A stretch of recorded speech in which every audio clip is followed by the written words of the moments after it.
Alright, what's up, guys? My third time recording this. I didn't like the first two takes, so hopefully I do well in this. Week 5 recap of the Telegram 10. I'm still not sure if I want to spell out 10 or put the digits 1-0. Big decision right there. So, the most controversial matchup of the week, I guess you could say, most talked about, I guess, was me and AK. Now, look, I am not making any apologies about winning this game and winning the game I scored 60 something against Dre. I've lost so many more games over my fantasy football lifetime when I've scored over 100 points and lost than when I've scored under 90 and won, if that makes sense. Basically, what I'm saying is I am not making any apologies. I've been more unlucky than I've been lucky in the past. So I'm not saying I deserve this. Well, I'm just saying it's starting to even out a little bit. And I scored 77. I mean, Dalton. I picked up Dalton, and he scored me 21 points against the Dallas defense. That was some research by me. I really needed a quarterback this week, and I really took a deep dive into some weird websites, I guess you could say. And they said, take Dalton. I did. Good decision by me. Basically won me the game. I started Matt Ryan, who was the number one quarterback going into this week. He still is the number one quarterback. I would have lost. So, Mike Evans won me this game. I was down 10.6 going into the Monday night game, or last night's game, between the Tampa Bay and Carolina, and he scored me 15 points. What really killed AK was Cruz not even scoring. I mean, if Cruz, just had like 50 yards, or just a little bit of production, he would have won this game. But it was Lacy versus Cruz Sunday night, and I really needed, I was really hoping for about 12 or 13 out of Lacy, but he got hurt. And he was looking really good. I mean, he had 11 carries for 81 yards. Look, Lacy's been, I said it last week, Lacy's looked good. He just needs a touchdown, and then, it looked like he was going to get it on Sunday. And he just had bad luck, man. Same thing with Miller. I mean, Miller didn't do well. I should have started Jay Ajayi. I picked up Ajayi on Sunday morning with the intention of starting him over Miller, but I didn't want to overthink it. I thought Minnesota was due for a bad game, but it was not against Miller the Killer. I spent too much time on my team. His Denver wide receivers did okay, but he needs, as his top two wide receivers, he needs them to at least score at least 20 points combined to usually win. Gurley had 15. That was pretty solid. We were both 3-1 going into that game, so we were both still in good position. So now we got Dre and the Star Boy. I have no idea why SN changes his name, I guess, every single week. He's going by Starboy now, even on the Telegram app. I have no idea why he's being called the Starboy, but he started Derek Anderson and still won a game. He started Derek Anderson and still scored 124. So, I'm not going to roast him or anything because David Johnson, Theo Riddick, and Vinatieri scored 73 points combined, and that was probably enough to beat two teams in this league just from those three players. So, whatever. Marshall and Cobb had a good 27 points. In my opinion, when everyone's team is at full strength, I believe SN has the most ability to score the most points. Has the best ability to score the most points. If Theo Riddick can keep this up. Theo Riddick is basically, he's the 13th ranked running back, but he's got scary potential because Stafford loves him. Dre, if he started who he traded Rashad Jennings for, Amari Cooper over Will Fuller, who was going against the Minnesota defense. He would have won. That's fantasy football. That's just bad luck. David Carr, 21 points. Pretty good pickup for Dre. I actually put a claim in for Carr, and I didn't get him. He's winning the Melvin Gordon, Lamar Miller trade so far, and everyone thought I got the better end of that. Look, I mean, Melvin Gordon's scoring touchdowns. Miller is not. I mean, it's not like Melvin Gordon's putting up yards. He's got 150 in 3 games, essentially. He's got like 170 in 3 games, but the difference is he has 3 touchdowns. Miller has 0. I guarantee you at the end, I mean, right now, I guarantee you Miller probably has more yards than Melvin. He just doesn't have any touchdowns. Where am I at? 6 minutes. Okay. I have a 15-minute limit on this app, so I gotta make sure I gotta check my time.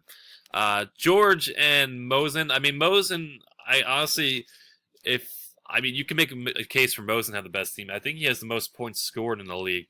Ezekiel Elliott, Zeke has had a great 3-week run. He scored over 11 in each of his games. Hit 29 this week. The guy looks like a stud. I mean, the Cowboys took a risk by taking him 4th. And I mean, look, the guy is just an absolute stud. Nothing else you can say. He's going to be a number 1 pick in fantasy for years to come. Marvin Jones, who he picked in the 8th round, I did some research on that. He took him the 8th round, and he's the 2nd ranked wide receiver. Mosen's got a good team, man. I mean, he's got the Vikings defense, who's I guess essentially a lock to score over close to 10 points a game. That is so valuable.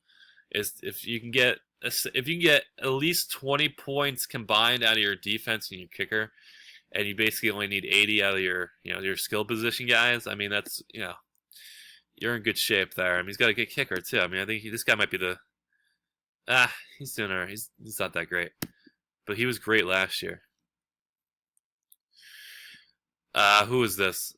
Who started? Oh, that's George. George's been unlucky. I believe George is the 2nd ranked scoring team, and he got 3 touchdowns out of Bennett. Paxton Lynch kind of killed him. 11 points, not the worst, but I mean, DeMarco's had a resurgence this year. He's the 2nd ranked running back. He's been awesome. I was gonna take him, but George took him. Jordy, I believe Ingram was on a bye. Yeah, so his better players were on a bye. I mean, he had Ingram and Breeze. So not the best. He still scored 94 points. It's just bad luck, man. What can you say? If he's played, me, Mon, or AK this week, he would have won. Can't expect to win games scoring 94, though. I mean, I always try to get over 100. Yates is finally on the board. The quote-unquote super team with Antonio Brown and Odell Beckham Jr. And what you can say now, part of that super team is now Jordan Howard, who's been one of the best pickups of the year. I think 8 teams probably put a claim in for this guy. Everyone knew this guy was going to be good. I even tried trading for the rights. I tried trading for this guy before he was even taken by Yates, and I couldn't get him. So that's how of a hot commodity this guy was. Scored 97, 98. Good week. Duke Johnson, he's going to need another running back. I believe Latavius was hurt, yeah. Latavius hasn't been great, though. And, he scored. Taven Coleman at 22. Surprised he didn't start him. I mean, he was playing Denver, so. Eli has not been great this year. 23rd rank. Yeah, he hasn't even scored over 18. Big Ben. 30 points essentially. You got 16 out of McCoy, 11 out of Benjamin, and not a whole else. Martin being out for him, and then he lost Peterson as well.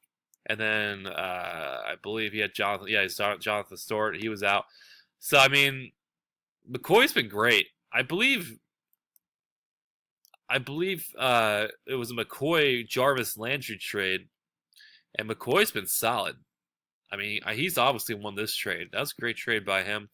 He just needs Alshon to step up a little bit, and Jordan Reed is pretty good too. But we'll see. Mang, tough loss for Mang. Last game. Let me check my time. At 10 minutes already. Jesus. I'm not really happy with this. I don't like people starting bye-week players. I'm not even going to focus on that. That's just ridiculous. Brady, 30 points. Le'Veon, 15 for Gunn, and then Hilton had 23. That was basically the majority of scoring. So Gunn is back in this, man. 3-2 after, I believe, 2 straight losses to start the year. Pryor was a good pickup for him. Yeah, I don't really want to talk about this team. I mean, if you make a commitment to play, you might as well. I know he's got a lot of stuff going on, but you said you can. You said you would play. So I mean, pay attention. It's ridiculous. So the standings. The Star Boy, 4-1. Research Warriors, 4-1. Mo Money, 3-2. AK, 3-2, and Gunslinger, 3-2, with Meng also 3-2. We got a cluster. We got a lot of parity in this league. Anyone can beat anybody. It's 1 through 9, and then we got one team that doesn't care, so he's not going to really. He's basically a free win for everybody. But everyone else, parity, loving it. Let's look at the points. Mo Money, can't talk. The leading scorer of the Telegram 10 through 5 weeks. He's talking some crap to me during the week. He has the team to back it up. George, 1-4, second ranked scoring team. Bad luck. SN, third leading. Can't spend too much time. I gotta get some more stuff going. I gotta get the week 6 preview right here. Yates and me, that's a big game for both of us. Meng and SN. The battle, I guess SN's playing himself, so he's gonna win no matter what. Mosin, or the battle of the brothers, Malik versus Malik. George versus Amon. Free win for George because the other team does not care. And then Dre for AK. Or Dre against AK. My dog is starting to bark. I guess that means I should end this. Look. How much time do I have left? 12. I'm at 12, so I have a couple more minutes.